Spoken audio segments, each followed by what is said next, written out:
안녕하세요 여러분, 오경순 강사입니다. 이제 기세를 떨치던 코로나19도 곧 물러갈 듯 합니다. 평범한 일상으로 빨리 돌아가고 싶네요. 오늘은 SNS를 활용한 그 소통 방법이란 주제로 SNS가 뭔지 그리고 어떻게 활동하는지에 대해서 알아볼게요. 소셜 네트워크 서비스, 즉 SNS를 모르시는 분은 없을 것 같아요. SNS 채널은 이렇게 다양하게 많아요. 컴퓨터의 등장 이후로 사람들 사이의 그 관계 맺음도 직접 만나서 대화를 하지 않고도 인터넷으로 친구를 사귀고 인맥을 넓힐 수가 있게 되었어요. 인터넷 상에서 연결된 이런 모임들을 소셜 네트워크라고 하고, 이런 모임 장소를 온라인에서 제공하는 그 매체, 즉 페이스북이나 인스타그램, 또 트위터 등을 소셜 미디어라고 불러요. 이런 소셜 미디어들이 제공하는 서비스를 소셜 네트워크 서비스, 즉 SNS라고 하죠. 직접 만나는 인맥을 그 스트롱 링크, 즉 강한 인맥이라고 하고, 또 소셜 미디어, 즉 SNS로 만나는 인맥을 윅 링크, 즉 약한 인맥이라고 하는데, 지금은 오프라인 그 온라인 그 인맥 둘 다 중요한 역할을 해요. 아니, 온라인 인맥이 더 중요해지고 있다고 볼 수도 있어요. 이 온라인으로 그 인맥을 맺을 수 있도록 그 도와주는 서비스 매체들을 플랫폼이라고도 하고 채널이라고도 하기도 해요. 대표적으로 페이스북, 또 인스타그램, 트위터가 있어요. 그러면 사람들은 왜 SNS를 할까요? 심리학에서 매슬로우의 인간 욕구 5단계 이론을 보면 생리적인 욕구와 안정의 욕구가 충족이 되면 사람들은 사회적 욕구에 집중을 합니다. 다른 사람들과 함께 하고 싶어 하고 정서적 교류도 갈망을 합니다. 타인과의 그 우정을 쌓고 공동체에 소속되고 싶어 하는 그런 욕구들이 있어요. 이게 3단계인데 4단계로 올라가면 존경의 욕구, 즉 존경을 받고 명예를 얻고 사회 단체 내에서 두드러지고 싶어 합니다. 즉 사람들이 SNS를 하는 이유는 인간의 기본적인 욕구에서 비롯한다고 볼 수 있는 거예요. 그럼 사람들은 어떻게 SNS 활동을 할까요? 우선 다른 사람들과 친구를 맺어야 되겠죠. 좋은 친구를 맺는 것은 SNS에서 굉장히 중요합니다. 이것은 오프라인에서 친구 맺는 것과 동일하게 중요해요. 온라인이라고 소홀히 친구를 맺어 놓으면 SNS 활동 자체가 피곤해져요. 어찌 보면 안 하니만 못해요. 그럼 어떤 친구를 맺어야 할까요? 좋은 친구를 맺으려면 내가 먼저 좋은 친구가 되면 돼요. 아주 간단하죠? 그러나 이게 가장 어려운 거예요. 먼저 내 프로필을 정성스럽게 채우셔야 돼요. 우리도 다른 사람 친구 수락할 때 제일 먼저 뭘 보나요? 그 사진을 제일 먼저 보죠. 그 다음에 뭐 하는 사람인지 보잖아요. 그래서 상대방이 그 나를 잘 알아볼 수 있게끔 프로필을 잘 채우셔야 되는 거예요. 잘 채운다는 게 뭐냐면 그 선글라스나 모자 안 쓴 얼굴 사진 올리시고, 또 개인정보 노출하지 마시고, 또 하시는 일, 소속, 직함을 명확하게 올리시면 돼요. 그러면 상대방이 나를 신뢰하겠지요. 이렇게 친구를 잘 맺었으면 소통을 해야 되겠죠. 주로 내 근황을 알려주고, 여행 다녀온 거, 맛있는 거 먹은 거, 또 어려운 일 당해서 위로 좀 받고 싶은 거, 또 사회적으로 가치가 있어서 공감하고 싶은 거 등등을 자유롭게 올리시면 돼요. 혹은 나 개인의 그 삶의 역사적인 기록으로 활용하셔도 되고요. 그럼 SNS를 할 때 절대 해서는 안 되는 게 있어요. 내 가족들 사진은 안 올리시는 게 좋아요. 특히 그 자녀나 손주들 이쁘다고 많이들 올리시는데 삼가하시는 게 좋고요. 이유는 위험 최소화예요. 한 번 올린 사진은 무한 공유가 가능해서 전 세계로 퍼져나갈 수 있습니다. 가족 사진도 안 올리시는 게 좋고요. 생일날 전 식구들이 모여있는 사진이나 온 가족이 여행 간 사진, 이런 건 내 사생활이잖아요. 사생활 보호는 내가 해야 되는 거예요. 어떤 사람들은 페이스북이 사생활이 너무 많이 노출이 된다고 그래서 안 하신다고 하시는 분이 계시는데, 이는 제대로 활동하는 법을 모르셔서 하시는 말씀이세요. 내가 올리진 않은 그 사생활을 페이스북이 무슨 수로 노출을 시킵니까? 이 부분은 많이 오해를 하시는 것 같아요.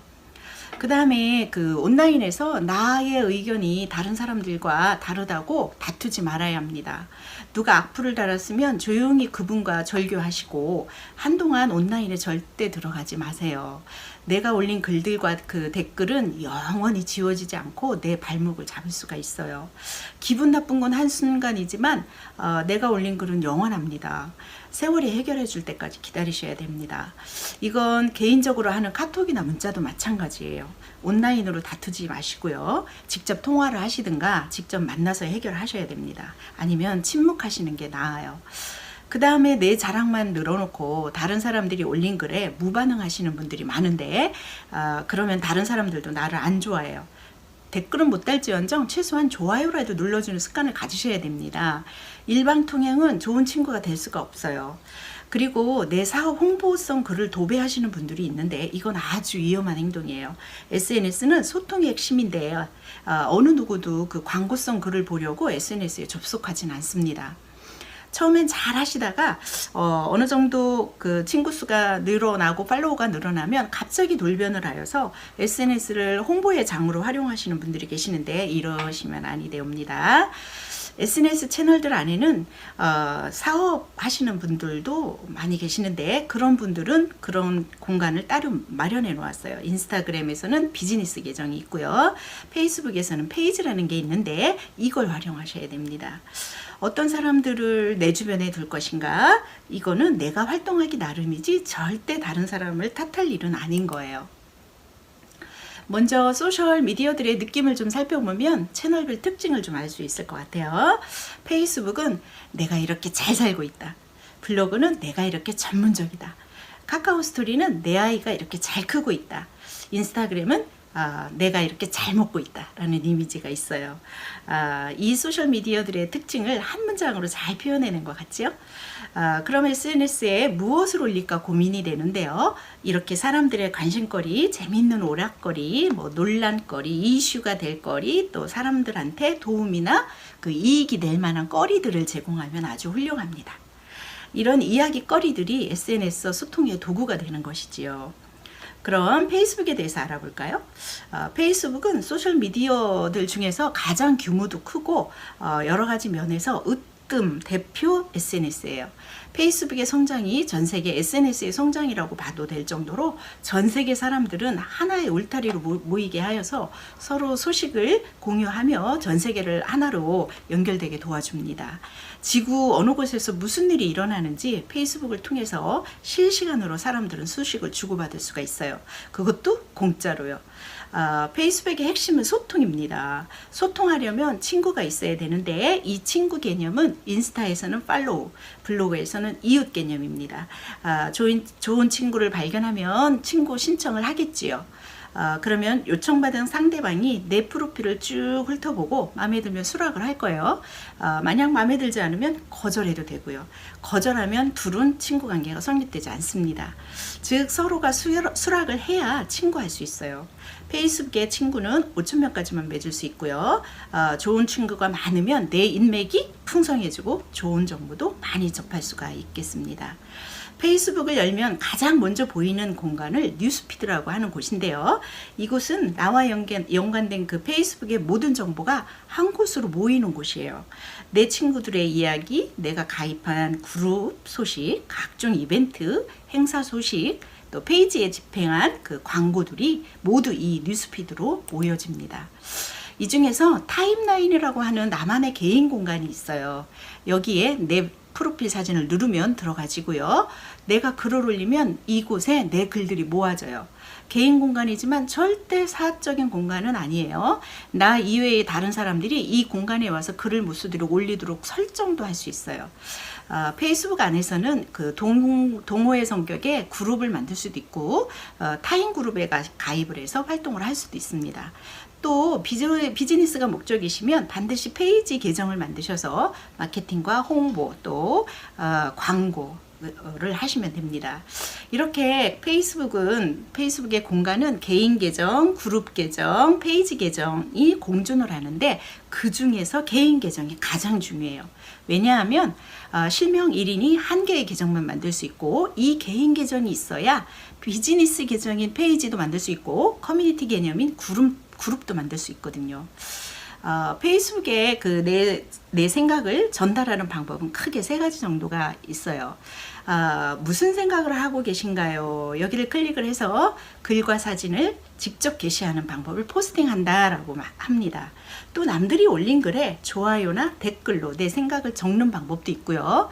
또 나는 포스팅을 하지 않고 누군가가 올린 글이 마음에 들어서 공유 버튼을 눌러서 나도 동감한다는 뜻을 전달할 수도 있습니다.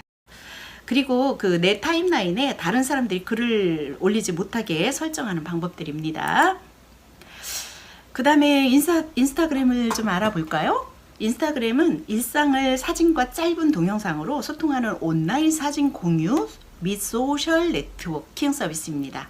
2020년 시점에서 젊은 층에선 페이스북의 위상을 넘볼 정도로 보편적인 SNS가 되었어요. 그 사용자 가운데 68%가 여자분들이라고 하네요. 그리고 셀카와 윗골 음식 짤이 많아서 셀카그램 또 먹스타그램이라고 불리기도 합니다. 연예인들이 많이 쓰는 SNS로 유명하죠. 기업들도 공식 인스타그램 계정을 만들어서 유명 인플루언서들을 활용한 마케팅 용어로도 인스타그램을 많이 활용합니다. 인스타그램은 사진 촬영과 동시에 자체 디지털 필터 등을 있어요. 그걸 이용해서 이미지 편집도 가능하고 사진, 동영상, 메시지 이런 거를 간단하게 재미있게 그것도 캡처나 수정 및 공유할 수 있는 서비스예요. 페이스북이 인스타그램을 인수하면서 비즈니스로 인스타그램을 하려면 반드시 페이스북의 페이지에 가입해야만 할 수 있습니다.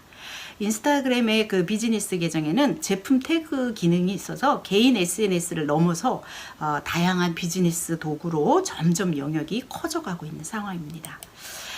페이스북이 사람 중심으로 소통하는 것에 비해서 인스타그램은 관심사나 특정 주제로 소통하기 때문에 개인을 노출시키지 않고도 팔로워나 팔로우가 가능하고 또 여행이나 패션, 또 먹방, 또 화장품 이런 것처럼 비주얼 위주의 카테고리들이 해시태그를 달고 어마어마한 파급력을 자랑하고 있죠. 그래서 인스타그램에서는 실명보다는 나 자신을 잘 표현할 수 있는 톡톡 튀는 아이디를 쓰는 게 중요합니다. 대신 정보란에다가 프로필 사진과 정보를 솔직하게 또 신뢰할 수 있게 이렇게 채우시고 예쁘고 자랑거리들만 콘텐츠를 올리시는 것보다는 사람들과 소통할 수 있는 내용을 솔직하게 올리셔야 팔로우도 늘고 또 인스타를 즐길 수가 있어요. 이상으로 간단하게 대표적인 SNS를 페이스북과 인스타그램을 통해서 간략히 대략 훑어보았는데요. 다음에 뵐 때까지 건강하세요.